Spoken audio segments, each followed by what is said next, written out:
चाहिए। कहते हैं ना कि महफिल भी रोएगी, हर दिल भी रोएगा, डूबेगी कश्ती मेरी तो साहिल भी रोएगा। इतना प्यार बांटूंगा इस दुनिया में ऐ मेरे दोस्त कि मेरे मरने के बाद मेरे आशिक तो क्या मेरा कातिल भी रोएगा।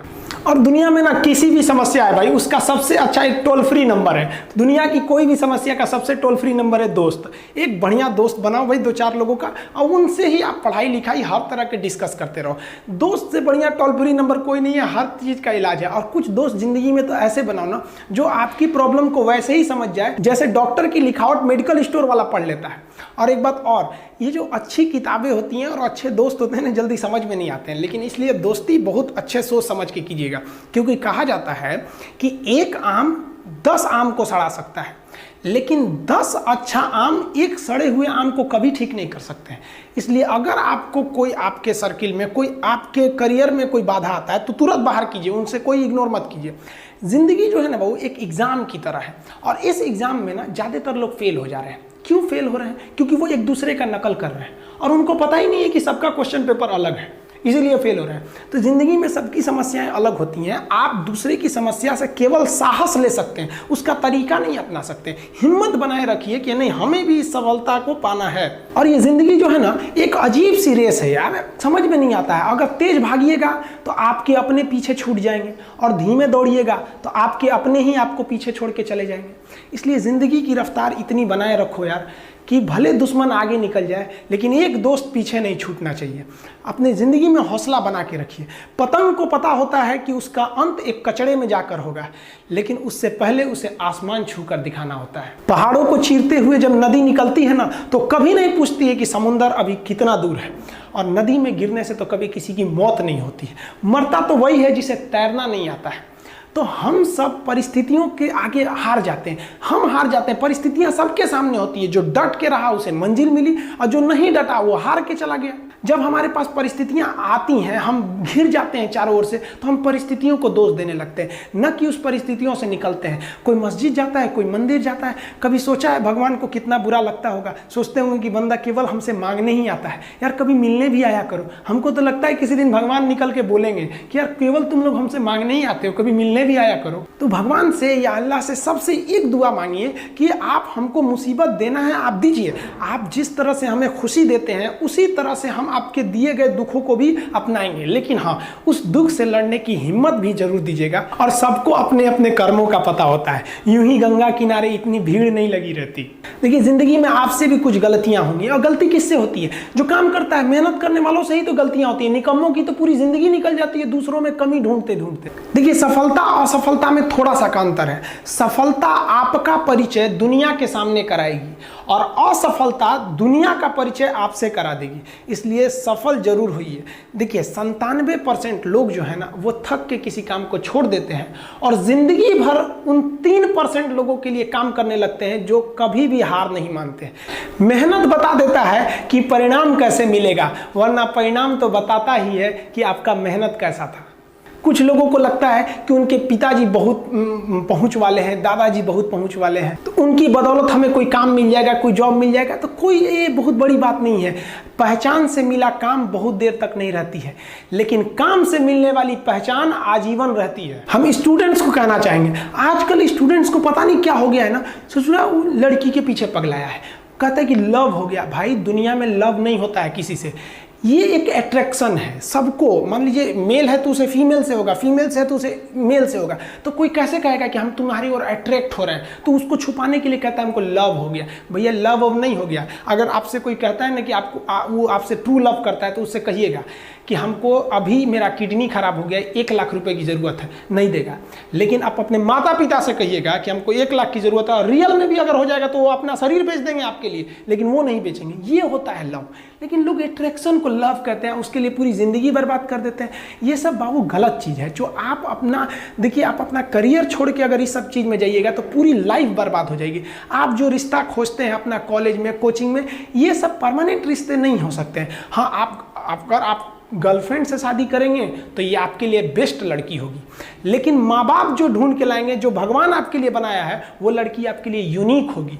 If you will best you will number 1 and if you will unique you will only 1। तो याद रखिएगा, जो भगवान आपको बना के जोड़ता है ना, वो रिश्ता सबसे अच्छा होता है। अपने माँ बाप को देखिए ना, क्या झगड़े नहीं हुए, लेकिन आज भी वो लोग एक साथ रहते हैं। लेकिन फिर भी आप देखिए आजकल के जो वेस्टर्न कल्चर आ गया है, क्या वेस्टर्न कल्चर हो गया, समझ में नहीं आता है। प्यार और छोहाड़ा, इसकी ज़िंदगी ना 1 साल होती है, 1 साल में ही खराब हो जाता है। ये वेस्टर्न कल्चर है, हमारी भारत की संस्कृति नहीं है। हम गर्व करते हैं, हमें अहंकार है, हमें गुरूर है अपने भारत की संस्कृति पर, जहाँ एक छोटी सी बच्ची भी गुड़िया खरीदती है ना तो उसके लिए दुपट्टा खरीदती है।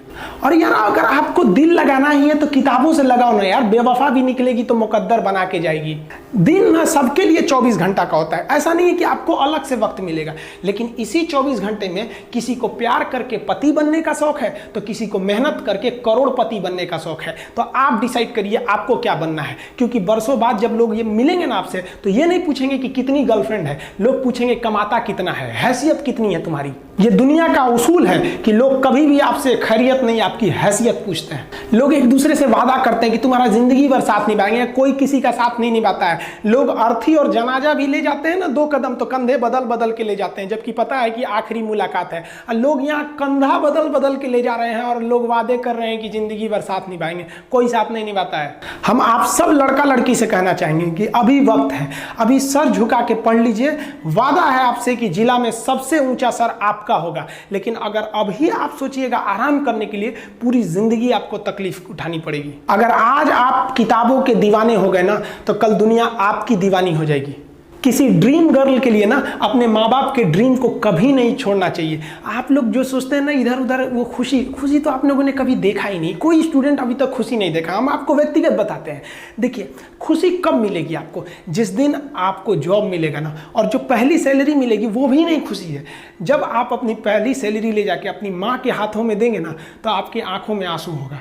आप याद करेंगे कि जिस माँ की उंगलियों को पकड़कर हमने चलना सीखा, आज उसको हमने अपनी पहली कमाई दिया है। और जब कमाने लगेंगे ना तब समझ में आएगा कि लाखों रुपए की अहमियत कुछ नहीं है, वो 1 रुपए के आगे जब माँ स्कूल जाते वक्त दिया करती थी। और गौर से देखा करो अपने माँ बाप के आंखों में, ये वो आईने होते हैं जिसमें बच्चे कभी बूढ़े नहीं होते। देखिए जीवन में ना अपने अंदर से अहंकार बिल्कुल निकाल दीजिएगा। अहंकार बहुत ही खराब चीज है। कहते हैं कि अहंकार में इंसान को इंसान नहीं दिखता, छत पे चढ़ जाओ तो खुद का मकान नहीं दिखता। अहंकार नहीं करना चाहिए। छत को बहुत गुरूर था छत होने का, 1 मंजिल और बनी और छत फर्श हो गया। अहंकार कभी नहीं कीजिएगा। तूफान ज्यादा होती है तो कश्ती डूब जाती है, और घमंड ज्यादा हो जाती है तो हस्ती डूब जाती है। जिस दिन आपको घमंड होने लगे ना अपने आप के ऊपर कि हम बहुत बड़े हो गए हैं, हम बहुत पढ़ लिए हैं, हम बहुत सक्सेसफुल मैन हो गए, हम बहुत बड़े बिजनेसमैन, हम बहुत, मतलब जिस दिन आपको घमंड हो गया ना उस दिन आप शमशान घाट में जाके दिखेगा आपसे नायाब लोग, आपसे अच्छे लोग वहां खाक बन गए। दुनिया में ना किसी से जलन नहीं रखनी चाहिए। देखिए माचिस जो होता है ना दूसरे को जला देता है, लेकिन कभी माचिस को देखें वो खुद को भी जला लेता है। अतः अगर आप दूसरे की बुराई करेंगे, दूसरे के पीछे रहेंगे ना तो इसमें आपका लॉस होगा। और अगर आपकी कोई बुराई कर रहा है ना तो आपको खुश होना चाहिए कि आप आगे बढ़ रहे हैं। बुराई उसी का लोग करते हैं जो आगे बढ़ रहा होता है, जो पहले गिरा हुआ है उसकी लोग क्या बुराई करेंगे। और जब भी आपकी कोई बुराई करे तो आप उसे सहज स्वीकार करें, और आप उसे प्रूव मत कीजिए कि हम ये नहीं हैं। हम लोग गलती क्या करते हैं स्टूडेंट लोग कि प्रूव करने लगते हैं। नहीं, आपको अपने आप को इंप्रूव करना है। अगर कोई गलती हो गई है, आपको कोई बुराई कर रहा है तो आप उसको सहज स्वीकार कीजिए। जिस दिन आपके अंदर अपनी बुराई सुनने की क्षमता आ गई, यकीन मानिए आप सफलता के दहलीज पे अपनी पहली कदम रख दिए उसी दिन। लोहा जो होता है ना उसे कोई नहीं तोड़ सकता है, लेकिन उसी लोहे के अंदर का जो जंग लग जाता है ना, धीरे धीरे दीमक की तरह उस लोहे को खदड़ते जाता है। इसलिए अपने अंदर अहंकार को मत लाने दीजिएगा। लोग कहते हैं ना कि अहंकार बुरा है। जीवन में हम जो अनुभव किए हैं, अहंकार से भी खराब चीज होता है गुस्सा। देखिए अहंकार उत्पन्न ही नहीं होगा जब तक आपको गुस्सा नहीं आए। आप ऐसे नॉर्मल बैठे हैं और आप किसी से कहिएगा कि तुम्हारी क्या औकात है, जब तक आपको गुस्सा ना आए। तो अहंकार एक पेड़ है और गुस्सा उस पेड़ का जड़ है। इसलिए गुस्सा जिस दिन आया उस दिन आप बर्बाद हो जाएंगे। किसी भी व्यक्ति को बर्बाद कराने के लिए सबसे जरूरी है गुस्सा दिलाना। आपको पता है लोहार जो होता है, लोहार वो जानता है कि लोहे को हम ऐसे नहीं मोड़ सकते हैं, बहुत ही शक्तिशाली है। इसलिए लोहार ना इस लोहे को ना आग में डाल के इसे गुस्सा दिलाता है।